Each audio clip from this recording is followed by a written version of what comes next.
हम second type पे मतलब पढ़ रहे थे, कच्चे माल पर आधारित उद्योग से संबंधित पढ़ रहे थे।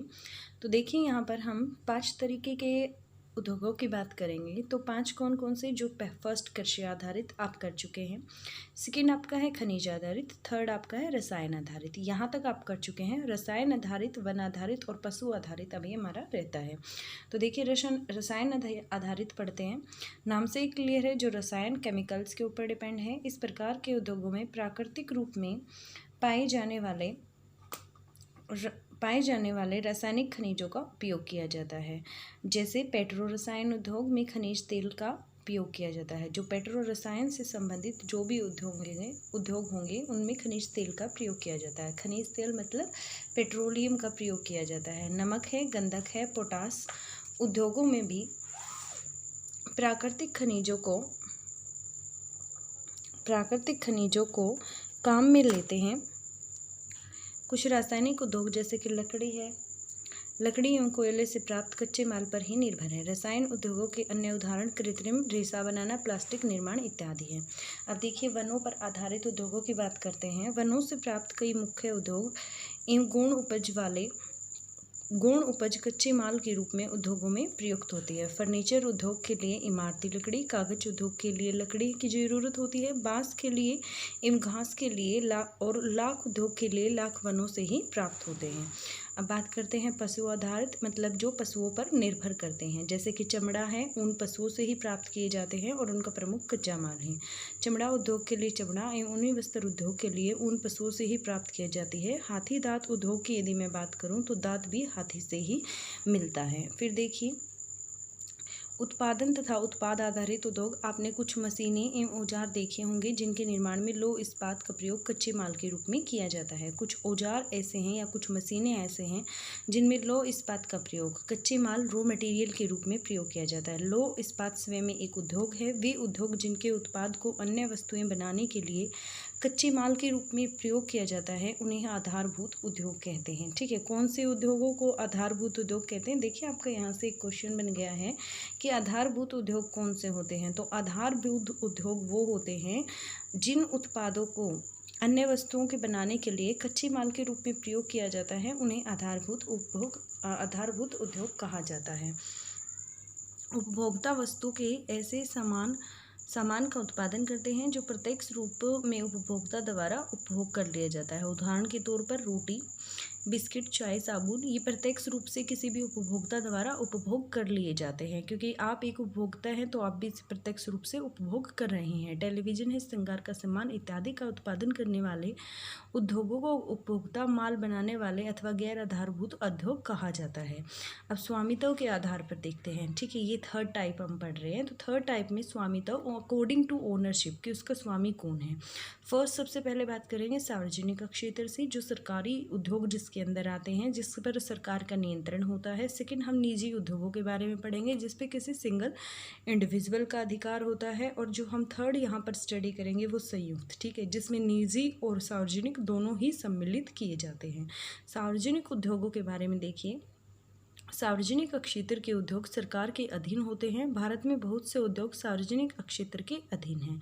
समाजवादी देशों में भी अनेक उद्योग सरकारी स्वामित्व वाले होते हैं। मिश्रित अर्थव्यवस्था में निजी एवं सार्वजनिक दोनों प्रकार के उद्यम पाए जाते हैं। देखिए ये क्या कहता है यहाँ पर कि जो सार्वजनिक उद्योग है वो किसके अंडर में आते हैं? सरकार के अंडर में आते हैं। भारत में बहुत से उद्योग सार्वजनिक क्षेत्र के ही अधीन हैं। और समाजवादी देशों की यदि मैं बात करूँ तो यहाँ पर अनेक उद्योग ऐसे हैं जो सरकारी स्वामित्व वाले होते हैं। मिश्रित अर्थव्यवस्था एक ऐसी होती है जहाँ पर निजी व सार्वजनिक दोनों ही उद्योग पाए जाते हैं। अब देखिए निजी उद्योग की बात करती हूँ। निजी क्षेत्र के उद्योगों का स्वामित्व जो होता है वह व्यक्तिगत निवेशकों के पास होता है। ये निजी संगठनों द्वारा संचालित होते हैं। वे पूंजीवादी जो देश हैं उनमें ज़्यादातर मतलब निजी उद्योग ही होते हैं। अब उसके बाद संयुक्त क्षेत्र के उद्योगों का संचालन संयुक्त कंपनी के द्वारा या किसी निजी एवं सार्वजनिक क्षेत्र की कंपनी के द्वारा संयुक्त प्रयासों द्वारा किया जाता है। परंपरागत बड़े पैमाने के औद्योगिक प्रदेश देखते हैं।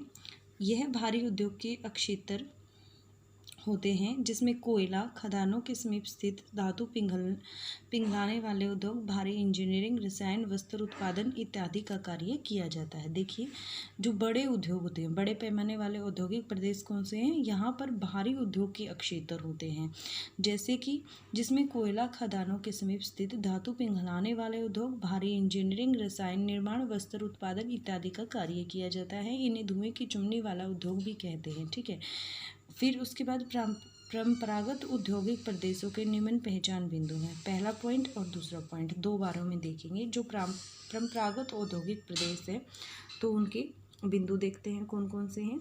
निर्माण उद्योग में रोजगार का अनुपात ऊंचा होता है।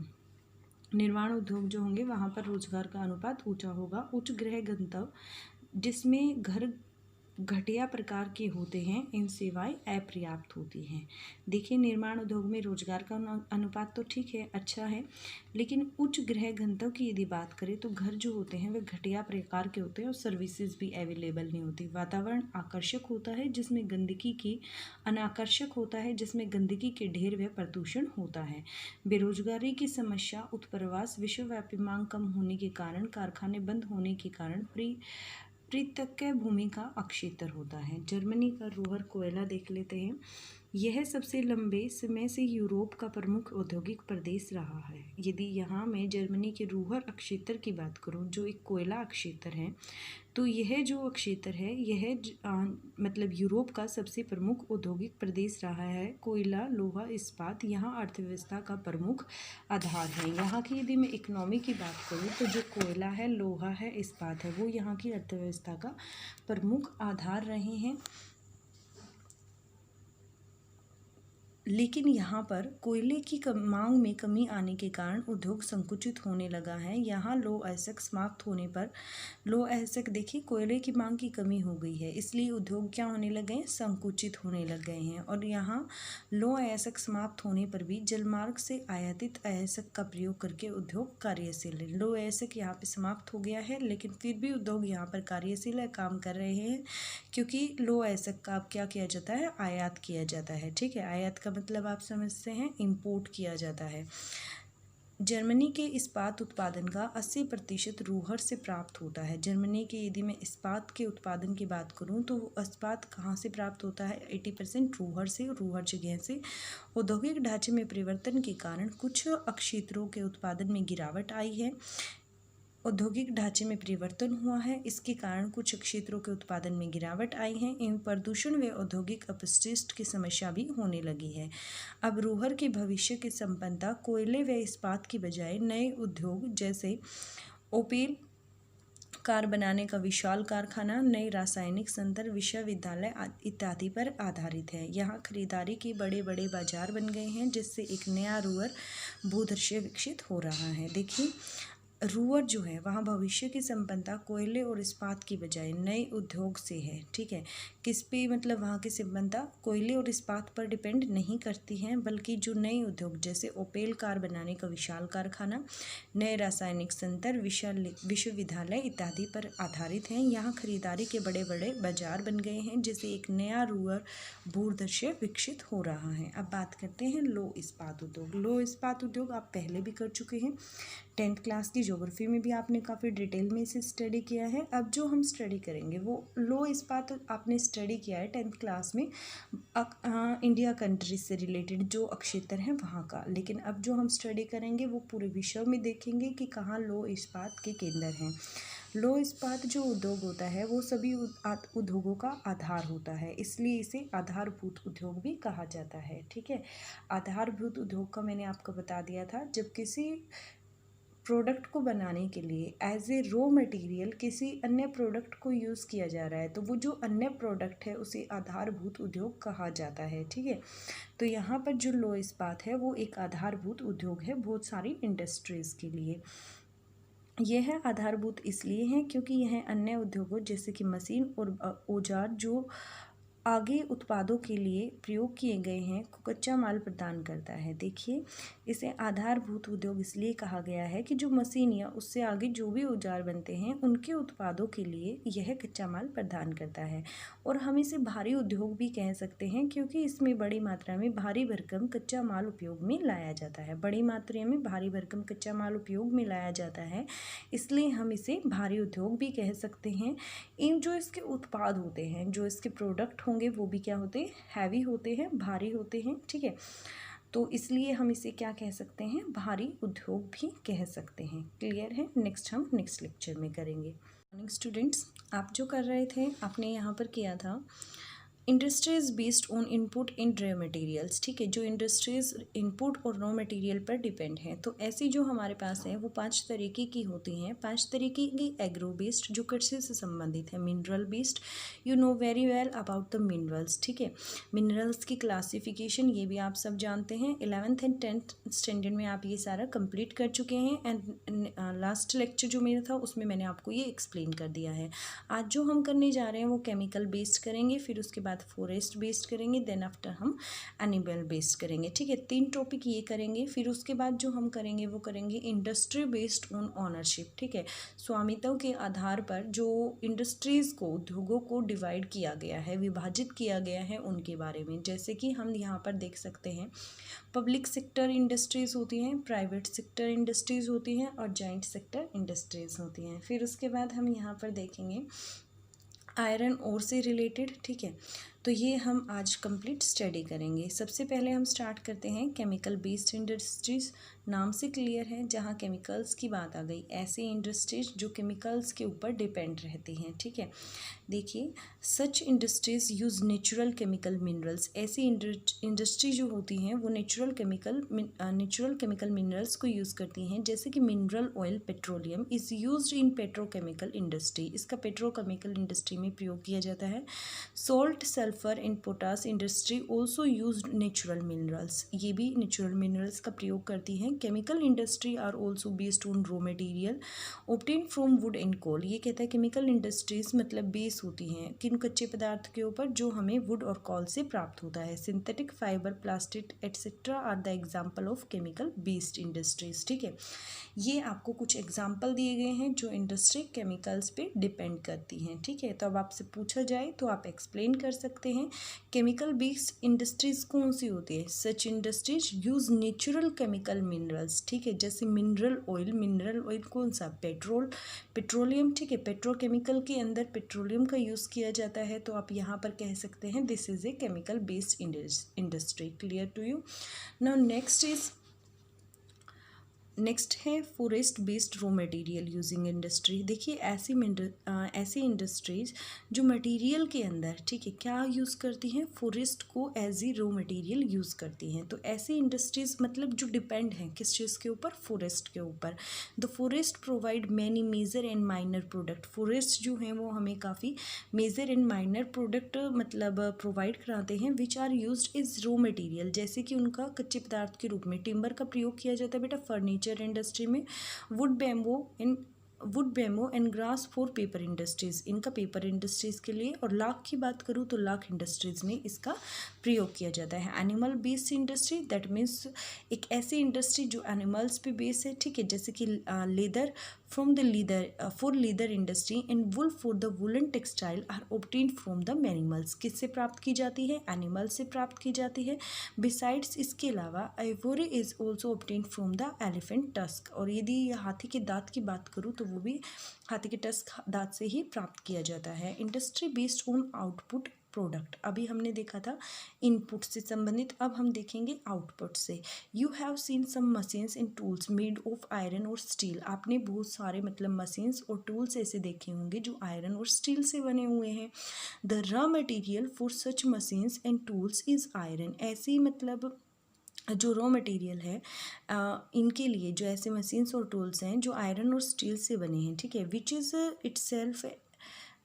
itself an industry. The industries whose product are used to make other। ये कहता है एक ऐसी इंडस्ट्री जिसका प्रोडक्ट जो है, जो उसके प्रोडक्ट्स जो बने हैं उनका यूज़ किसी दूसरे गुड्स को बनाने में एज ए रॉ मटेरियल किया जाता है तो उसे हम बेसिक इंडस्ट्रीज़ बोलते हैं। ठीक है, अब आपको यहाँ से बेसिक इंडस्ट्रीज़ का क्वेश्चन क्लियर हो गया होगा। कोई आपसे पूछे कि बेसिक इंडस्ट्रीज़ क्या होती हैं, देन यू कैन एक्सप्लेन। ठीक है, the consumer good industries produced goods, ये कहता है जो कंज्यूमर गुड्स इंडस्ट्रीज़ हैं वो इंडस्ट्रीज़ गुड्स को प्रोड्यूस करती हैं, who are consumed by consumer directly, जो कंज्यूमर्स के द्वारा डायरेक्टली कंज्यूम की जाती हैं। For example industries producing bread and biscuit, ऐसी इंडस्ट्रीज़ जो ब्रेड एंड बिस्किट प्रोड्यूस करती हैं। Tea shops and toiletries paper for writing and televisions etcetera are consumer goods, ये सारी के सारी कंज्यूमर गुड्स हैं, आर नॉन बेसिक इंडस्ट्रीज़। ठीक है, हम इन्हें नॉन बेसिक इंडस्ट्रीज़ बोलते हैं। देखिए बेसिक इंडस्ट्रीज़ मैंने आपको यहाँ से क्लियर किया। ठीक है, नॉन बेसिक इंडस्ट्रीज़ के कुछ एग्जांपल्स आपको दिए गए हैं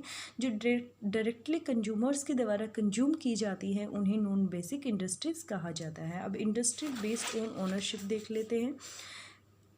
public sector industry our own and manage by the government in India, India के अंदर जो पब्लिक सेक्टर इंडस्ट्रीज़ हैं उनको गवर्नमेंट के द्वारा मैनेज किया जाता है। There were a number of public sector undertaking, socialist country have many state own industry, mixed economic have both public and private sector. ये कहता है कि जो सोशलिस्ट कंट्री हैं उनके अंदर जो इंडस्ट्रीज़ हैं, ठीक है, वो स्टेट की खुद होती हैं, और मिक्स्ड इकोनॉमी की यदि मैं बात करूँ तो वहाँ पर प्राइवेट और पब्लिक दोनों ही सेक्टर को इन्वॉल्व किया गया है।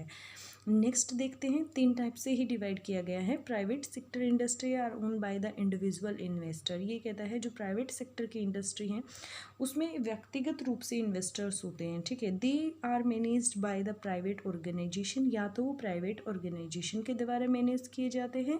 इन कैपिटलिस्ट कंट्री, पूंजीवादी देशों की बात करूँ, industries are generally own by privately. ठीक है, joint sector industries are managed by the joint stock companies और sometimes the private and public sector together establish, ये कहता है जो joint sector industry हैं वो मैनेज की जाती हैं joint stock companies के द्वारा, या कई बार वो प्राइवेट और पब्लिक सेक्टर दोनों के द्वारा मिलकर कंट्रोल की जाती हैं। अब देखिए ट्रेडिशनल लार्ज स्केल इंडस्ट्रीज जो हमें हमारी परंपरागत रूप से पहले से जो चलती आ रही हैं, ठीक है, ऐसी लार्ज स्केल इंडस्ट्रियल रीजन कौन से हैं?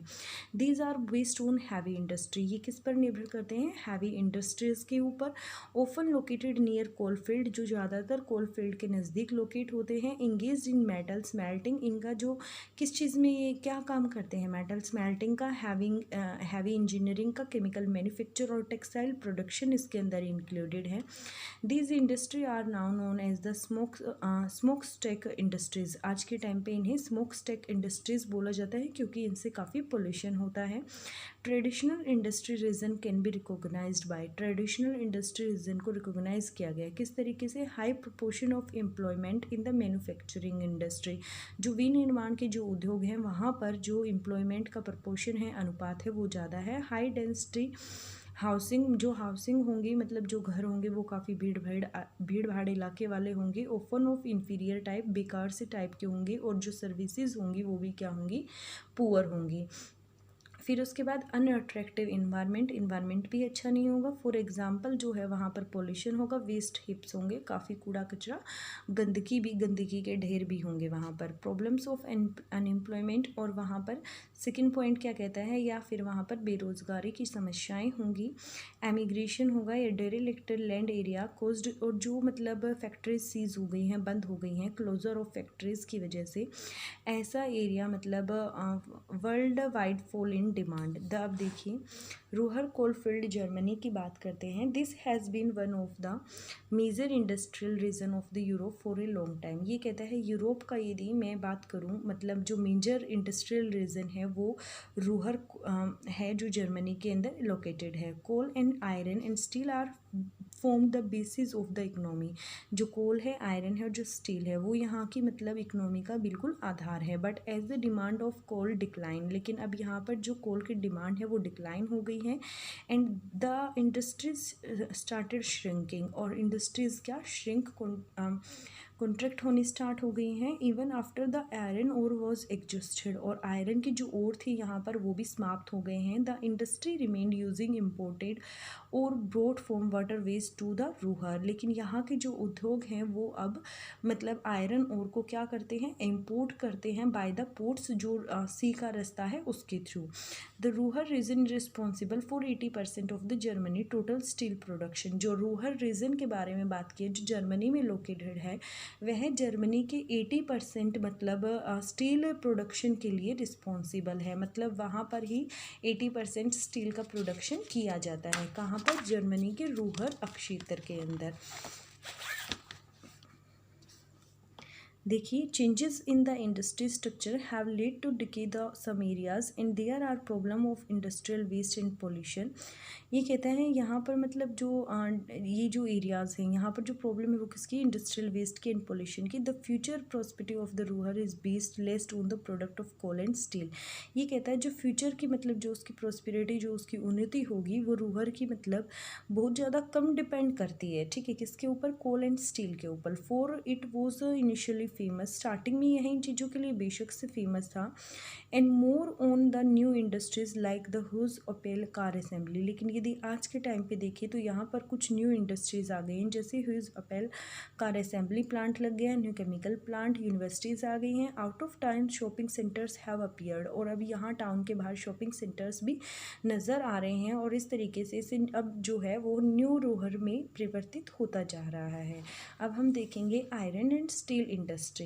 The iron and steel industry form the base of the all other industries. ये कहता है कि जो और इंडस्ट्री हैं, जो और उद्योग हैं, उनके लिए आयरन और स्टील जो है वह एक आधार तैयार करते हैं। Therefore it is called basic industry, इसलिए इसे बेसिक इंडस्ट्री के नाम से भी जाना जाता है। It is a basic because it provide raw material for other industries. इसे बेसिक इंडस्ट्री क्यों बोलते हैं? क्योंकि यह अदर इंडस्ट्रीज़ के लिए रॉ मटेरियल्स प्रोवाइड करते हैं, such as machine tools used for further production. Machine tools में भी इनका आगे के प्रोडक्शन के लिए प्रयोग किया जाता है। It may also be called a heavy industry, इन्हें हैवी इंडस्ट्री भी बोला जा सकता है, because it use large quantity of बल्कि रॉ मटेरियल्स, क्योंकि इसके अंदर बड़ी भारी मात्रा में जो भारी रॉ मटेरियल्स होते हैं उनको प्रयोग किया जाता है, और जो इसके प्रोडक्ट्स बनते हैं, ठीक है, जो इससे उत्पाद बनते हैं वो भी क्या होते हैं? हैवी होते हैं, ठीक है। अभी मैं आपको एक फिगर क्लियर कर देती हूँ। देखिए, क्लासिफिकेशंस ऑफ इंडस्ट्री किस चीज़ पर क्लासिफिकेशंस डिपेंड करती है? साइज़ के ऊपर, ठीक है। साइज़ का मैंने आपको क्लियर कर दिया था। साइज़ के ऊपर, इनपुट रॉ मटेरियल के ऊपर, आउटपुट रॉ प्रोडक्ट के ऊपर, एंड ओनरशिप के अकॉर्डिंग। आप यहाँ से कर चुके हैं साइज़ के अकॉर्डिंग। साइज़ में देखिए कॉटेज और जो हाउस होल्ड। कॉटेज कौन से होते हैं? जो बिल्कुल घरों में किए जाते हैं, जो घर तक ही सीमित होते हैं, जिससे घर की ही बेसिक नीड्स फुलफिल होती हैं, और जो उसका रॉ मटेरियल जो होता है वह आसपास से प्राप्त हो जाता है, ठीक है, उसे हम क्या कह सकते हैं? कॉटेज और हाउस होल्ड। और जो इसके मतलब मटेरियल, जो प्रोडक्ट ये प्रिपेयर करते हैं, उसकी सेलिंग भी आसपास हो जाती है, और इसमें इन्वेस्टमेंट काफ़ी कम होती है। अब यहाँ पर हम बात करेंगे स्मॉल स्केल। स्मॉल स्केल पर जो घर से बाहर छोटी इंडस्ट्रीज़ होती हैं उन्हें स्मॉल स्केल पर बोला गया है। स्मॉल स्केल में इन्वेस्टमेंट तो कम होती है, बट यहाँ की यदि हम बात करें, फिर उसके बाद आ जाती है लार्ज स्केल। और जो इंडिया जैसी कंट्री है वहाँ की जो ज़्यादातर इंडस्ट्रीज़ हैं वो स्मॉल स्केल पर हैं, ताकि वहाँ की जो पॉपुलेशन है उससे ज़्यादा एम्प्लॉयमेंट मिल सके, ठीक है। लार्ज स्केल पे जो बड़े भारी उद्योग होते हैं यहाँ पर हम उनकी बात करते हैं। अब देखिए यहाँ पर आप ये पढ़ चुके हैं, इनपुट और रॉ मटेरियल के बिहाफ भी मतलब क्लासिफाइड किया गया है। तो ये 5 तरीके से किया गया है। एग्रो बेस्ड जो एग्रीकल्चर से संबंधित है, मिनरल्स बेस्ड जैसे कि metallic and non metallic. Metallic को भी आगे फर्दर डिवाइड किया जा सकता है, फेरस एंड नॉन फेरस। और फेरस वाले कौन से होते हैं? जिसमें आयरन एंड स्टील इंक्लूड है। आयरन जिसमें प्रेजेंट है तो वो फेरस हो गया, जहाँ आयरन प्रेजेंट नहीं है उसे नॉन फेरस से बोला जाता है। एंड नॉन मेटेलिक्स की बात करूँ तो सीमेंट इंडस्ट्री, यदि मैं इनका एग्जाम्पल देती हूँ तो ये सारे के सारे नॉन मेटेलिक है। केमिकल्स का मैंने आपको आज ही पढ़ाया है, ठीक है, जैसे कि petrochemical, plastic, synthetic fibre, sulphur, salt, chemical fertilisers, लाइकेज। फिर उसके बाद हमने पढ़ा था forest waste. You know very well about the forest waste, जिन चीज़ों के लिए हम फॉरेस्ट पर ही डिपेंड रहते हैं, ऐसी इंडस्ट्रीज़। अब एनिमल्स वेस्ट भी आपको पता है, ठीक है। अभी आज मैंने आपको आज ही पढ़ाया है लेदर और वुल के लिए। लेदर के लिए भी हम एनिमल्स पर डिपेंड रहते हैं और वुल के लिए भी हम एनिमल्स पर ही डिपेंड रहते हैं। ऑनरशिप आप क्लियर कर चुके हैं। ऑनरशिप पब्लिक सेक्टर जिसमें गवर्नमेंट का कंट्रोल होता है, प्राइवेट सेक्टर इंडिविजुअल या किसी ऑर्गेनाइजेशन का कंट्रोल होता है। Then after joint section, joint sections जो होता है उसमें कुछ कंपनी इंडिविजुअल आ सकती है, या फिर इस तरीके से भी हम कह सकते हैं कि जॉइंट के अंदर प्राइवेट और पब्लिक दोनों ही मिलकर काम करते हैं, ठीक है। अब उसके बाद देखते हैं यहाँ पर आउटपुट प्रोडक्ट, ये भी आप देख चुके हैं, बेसिक और कंज्यूमर गुड्स, ठीक है। बेसिक मैंने आपको बताया था जो मतलब ऐसे प्रोडक्ट किसी इंडस्ट्री में प्रिपेयर किए जा रहे हैं जो किसी और के लिए, ठीक है, as a raw materials use किए जाएंगे। जैसे मशीन्स एंड टूल्स का मैं एग्जांपल लूँ तो मशीन्स और जो टूल्स हैं, ठीक है, उनमें हम ज़्यादातर देखेंगे कि आयरन ओर का यूज़ होता है। आयरन ओर का यूज़ हो रहा है और as a raw material use हो रहा है, तो हम उसे क्या बोल सकते हैं, बेसिक बोल सकते हैं। और फिर उसके बाद कंज्यूमर गुड्स की मैं बात करूँ तो ऐसे प्रोडक्ट्स जो कंज्यूमर्स की द्वारा डायरेक्टली यूज़ किए जाते हैं उन्हें कंज्यूमर गुड्स के पास भी मिल सकते, इन्हें हम नॉन बेसिक इंडस्ट्रीज़ में इंक्लूड कर देते हैं, ठीक है। आप ये कंप्लीट कर चुके हैं, क्लियर हो गया आपको।